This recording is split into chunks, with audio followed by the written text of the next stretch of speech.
previous class we have studied equation in one variable and two variables and also solved some statement problems by translating them in the form of equation.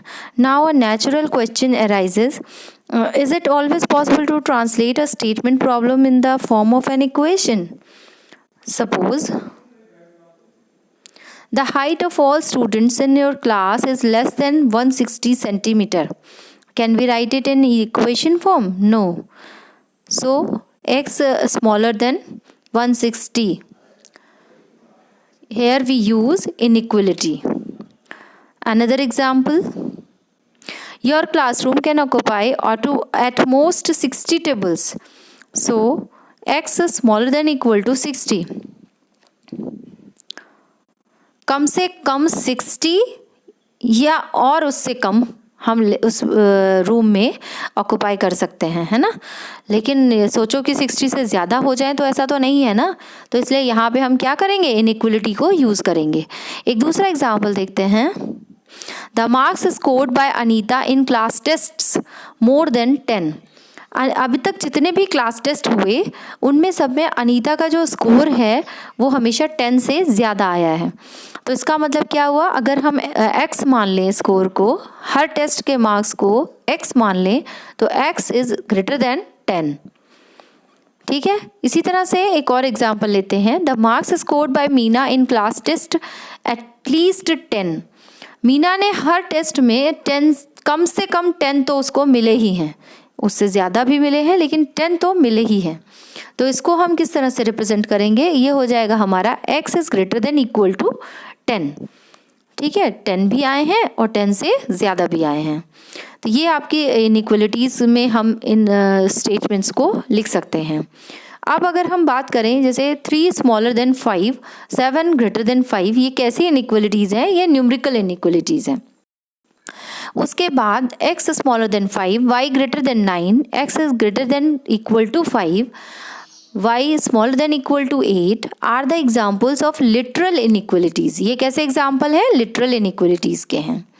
उसके बाद बच्चों अब जैसे यहाँ पे मैंने एक एग्जाम्पल लिया है, 5 is greater then 3 and smaller than 7।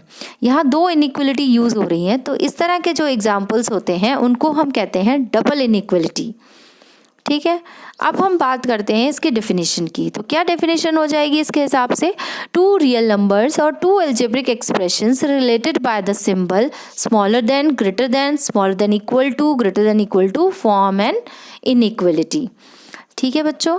अब ये इनइक्वलिटी जो है बच्चों, ये अगर मैं इसकी बात करूँ तो ये बहुत इम्पॉर्टेंट है, ना सिर्फ मैथमेटिक्स में बल्कि और सब्जेक्ट्स में भी इसका बहुत यूज़ है। जैसे कि आपके साइंस में बहुत यूज़ होती है, ऑप्टिमाइजेशन प्रॉब्लम निकालने में बहुत यूज़ हो रही है, इकोनॉमिक्स में, साइकोलॉजी में, सब में इस इनइक्वलिटी का यूज़ होता है। जैसे अगर मैं एक ऑप्टिमाइजेशन प्रॉब्लम का एग्जांपल लूँ, जैसे सपोज़ एक डाइटिशियन है जो कोई एक फूड बनाना चाहती है जिसमें विटामिन, मिनरल और आपका ये कोलेस्ट्रॉल, कैल्शियम, ये सब कुछ जो है वो पूरा प्रॉपर उसकी जो है क्वांटिटी हो, तो वो उसमें क्या यूज़ करेगी, उसमें ये इनइक्वलिटी ही यूज़ करेगी कि कौन सी वाली वैल्यू इतनी रखें, इससे कम नहीं होनी चाहिए या इसके बराबर होनी चाहिए या इससे ज़्यादा होनी चाहिए। तो इसमें क्या होता है, इनइक्वलिटी का यूज़ होता है। इसके अलावा जैसे अगर कोई फैक्ट्री की बात करें तो वो फैक्ट्री वो जो आपका जिसका मालिक है वो ये सोचेगा कि किस तरह से मैं अपनी जो है लागत को या कॉस्ट कम करूं जिससे कि मेरा जो प्रॉफिट है वो मैक्सिमम हो जाए, या जो मैन्युफैक्चर कर रहा है तो वो मैन्युफैक्चर कॉस्ट जो है वो कम आए, बजाय मैं उसको जो बेचूं तो मेरा प्रॉफिट आए। इसमें भी हमको क्या है, इनइक्वलिटीज़ का यूज़ होता है। ठीक है बच्चों। तो इनइक्वलिटी बहुत इम्पॉर्टेंट है अदर सब्जेक्ट्स में भी और इसका बहुत वाइटल रोल रहता है। ठीक, तो अब हम बात करते हैं, एक एग्जाम्पल ले रहे हैं। Your classroom can occupy at most 60 tables और चेयर्स और बोथ। जैसे x इज इक्वल, अगर हमने माना कि x जो है वो नंबर ऑफ टेबल्स है, y क्या है, नंबर ऑफ चेयर्स है, तो x smaller than equal to 60 means कि आप उस क्लास में कम से मतलब 60 ही रख सकते हो या उससे कम रख सकते हो टेबल्स। ठीक है।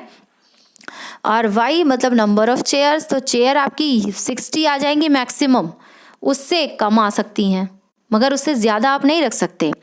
अब x प्लस वाई टेबल और चेयर दोनों अगर हम रखते हैं तो भी वो 60 रखो या उससे कम रखो, वरना क्लास में आएंगी ही नहीं। तो ये सब क्या है, इनइक्वलिटी के एग्जाम्पल हैं। अब बात करते हैं कि इनइक्वलिटी कितने तरह की होती है। तो सबसे पहले स्ट्रिक्ट इनइक्वलिटी। स्ट्रिक्ट इनइक्वलिटी होती है बच्चों जैसे 3 स्मॉलर देन 5, हमेशा 3 जो है वो 5 से स्मॉलर ही रहेगा, कभी ऐसा नहीं कह सकते कि ये इसके इक्वल हो जाएगा, ठीक है। इसी तरह से अगर हम ax plus B smaller than 0 या ax plus B greater than 0, मतलब ये हमेशा स्मॉलर रहेगा या ग्रेटर रहेगा।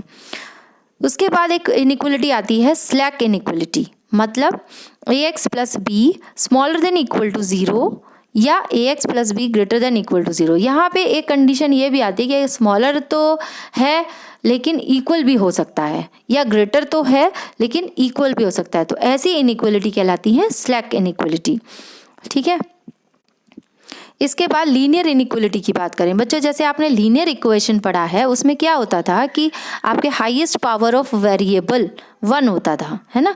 तो इसी तरह से यहाँ लीनियर इनइक्वलिटी में भी हाईएस्ट पावर ऑफ वेरिएबल 1 होगा। जैसे कि यहाँ पे दिया है ax plus B greater than 0, तो यहाँ x जो है वो वेरिएबल है और इसका हाईएस्ट पावर क्या है, 1 है।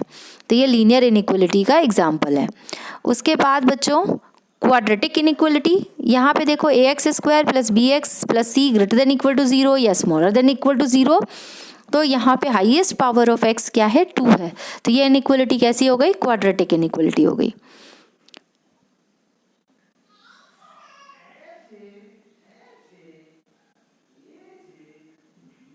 इसके बाद अब हम बात करते हैं algebraic solution of linear inequalities in one variable. इसके लिए बच्चों मैं एक एग्जांपल ले रही हूँ। सपोज़ एक लड़का है रवि, वो मार्केट जाता है और उसके पास 200 रुपये हैं। उसके मम्मी ने उससे कहा कि राइस का पैकेट लेके आओ, और राइस जो है वो पैकेट में अवेलेबल है और 1 kg के पैकेट में, और 1 kg का जो कॉस्ट है वो 30 रुपीज़ है, ठीक है। अब क्योंकि उसके पास 200 रुपये ही हैं और राइस पैकेट में ही है, तो भाई ऐसा तो हो नहीं सकता कि आधा आधा दे दे, पैकेट तो पूरा ही लाना पड़ेगा, ठीक है।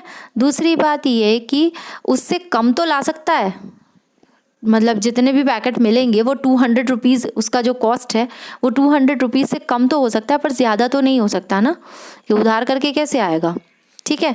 तो यहाँ पे हम इसको कैसे सॉल्व करेंगे, हम सपोज जैसे हमने माना कि उसने कोई पैकेट नहीं खरीदा, यानी x इज इक्वल टू 0 रखा, तो क्या हो जाएगा, तो 0 तो हमेशा स्मॉलर, मतलब पूरे 200 रुपये उसके पास है ही, तो ये ट्रू हो गया। x इज इक्वल टू 1 रखा, तो 30 इंटू 1 स्मॉलर देन 200, ये 30 जो है वो 200 से कम है, यानी कि 1 एक पैकेट खरीद के भी वो आ सकता है, तो इनइक्वलिटी क्या हो गई, ट्रू हो गई। x इज इक्वल टू 2 रखा, तब भी क्या है कि वो 200 से कम होगा, यानी कि इनइक्वलिटी क्या हो गई, ट्रू हो गई x इज इक्वल टू 2 के लिए। फिर x इज इक्वल टू 3, यहाँ पे भी क्या हो गई, ये 200 से कम आएगा इसका कॉस्ट, मतलब जितने 3 पैकेट उसने खरीदे जो कि 200 से कम रुपीज़ में ही मिल गए, तो ये भी इनइक्वलिटी क्या हो गई, ट्रू हो गई इसके लिए। फिर x इज इक्वल टू 4 रखा आपने, 30 इंटू 4, ये भी आपका इनइक्वलिटी ट्रू हो जाएगी क्योंकि ये भी 200 से कम आएगा। फिर x इज इक्वल टू 5 रखा, ये भी 30 इंटू 5 किया तो ये भी 200 से कम आएगा, तो ये भी ट्रू हो गया। x इज इक्वल टू 6 रखा, 30 इंटू 6, ये भी स्मॉलर देन 200 होगा, तो ये भी ट्रू हो जाएगा। इसी तरह से अगर आप x इज इक्वल टू 7 रखते हो तो क्या हो जाएगा, 30 इंटू 7, ये स्मॉलर देन 200 होगा, जो कि आपका फॉल्स हो जाएगा, ठीक है। तो अब हमें जो ट्रू है वही आपके इसके क्या हो गए, सॉल्यूशन हो गए। तो इस तरह से एक सॉल्यूशन सेट बन गया, क्या क्या उसमें हो गए, 0 1 2 3 4 5 6, ठीक है, ये इसका सॉल्यूशन सेट हो गया। ये तो बच्चों ये था ट्रायल एंड एरर मेथड, तो हर एक में तो आप ये अप्लाई नहीं कर सकते ना, तो इसके कुछ मेथड हैं। अब इनइक्वलिटीज़ को हम कैसे सॉल्व करते हैं उसके कुछ वर्किंग रूल हैं, उसकी बात करते हैं। क्या है वो रूल, जैसे इक्वल नंबर्स में be added to both side of inequality without affecting sign of inequality. अगर बच्चों आप इक्वल नंबर्स को, जैसे आपने मान लो 7 लेफ्ट साइड में ऐड किया, तो अगर 7 आप राइट साइड में ऐड कर रहे हो तो इनइक्वलिटी पे कोई फ़र्क नहीं पड़ेगा, ठीक है। इसी तरह से अगर आप दोनों तरफ इनइक्वलिटी के आप मल्टीप्लाई कर रहे हैं या डिवाइड कर रहे हैं किसी भी पॉजिटिव नंबर से, तो उसके साइन पर कोई फ़र्क नहीं पड़ेगा। लेकिन अगर आप इनइक्वलिटी के दोनों तरफ बोथ साइड में नेगेटिव नंबर से आप मल्टीप्लाई करते हैं या डिवाइड करते हैं, तो क्या होता है, इनइक्वलिटी का जो साइन है वो चेंज हो जाता है। जैसे 3 स्मॉलर देन 5 होता है वैसे, ठीक है। अब अगर आप -1 से मल्टीप्लाई कर दें दोनों तरफ तो हो जाएगा -3 और उधर -5। तो क्या बच्चों -3 जो है वो -5 से छोटा थोड़ा ही है, वो तो बड़ा हो जाएगा, तो साइन इनइक्वलिटी का चेंज हो जाएगा, तो यानी -3 ग्रेटर देन -5 हो जाएगा। तो ये क्या हो गया आपका, इस तरह से आपको ये रूल्स को फॉलो करना है, ठीक है। तो अब हम क्या है, एक एग्जांपल ले रहे हैं। जैसे सॉल्व 30x स्मॉलर देन 200। इसमें हमने x की वैल्यू निकाली, मतलब 30 से डिवाइड कर दिया दोनों तरफ, तो हमारा आ गया 200/30 यानी 20/3 यानी कि 6 पॉइंट समथिंग। इसका मतलब जो x की वैल्यूज़ होंगी वो 6 या 6 से छोटी होंगी, ठीक है। तो अगर नेचुरल नंबर की बात करें तो हो जाएगा 1 2 3 4 5 6।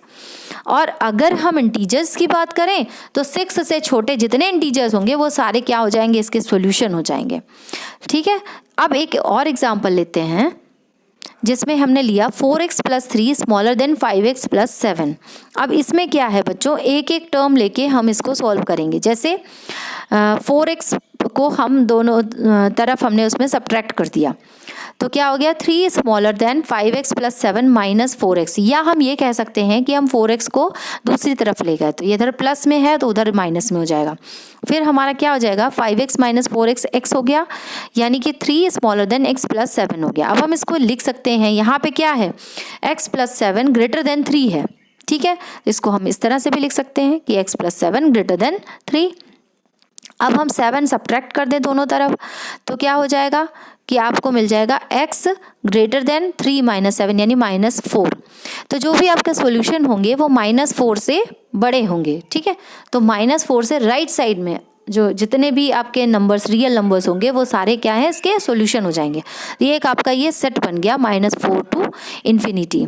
अब यहाँ पे एक बात आप ये देखो, ये मैंने जो इंटरवल लिया है इसमें मैंने ओपन इंटरवल लिया है। क्यों? क्योंकि इसमें -4 इंक्लूडेड नहीं है। देखो ग्रेटर देन -4 है, -4 को इंक्लूड नहीं किया, तो ये ओपन इंटरवल हमने लिया है -4 टू इन्फिनिटी। अगर हम इसके सॉल्यूशन की बात करें नंबर लाइन पर कि कैसे हम इसको रिप्रेजेंट करेंगे, तो वो हो जाएगा बच्चों इस तरह से। नंबर लाइन आप दिखाएंगे और नंबर लाइन दिखाने के बाद -4 से राइट साइड में आप इसका एरो दिखा देंगे, यानी कि -4 से लेके और जितने भी इनफाइनाइट तक जो भी रियल नंबर्स हैं वो सारे इसके सॉल्यूशन हो जाएंगे, ठीक है। तो ये था आपका इसका अलजेब्रिक सॉल्यूशन।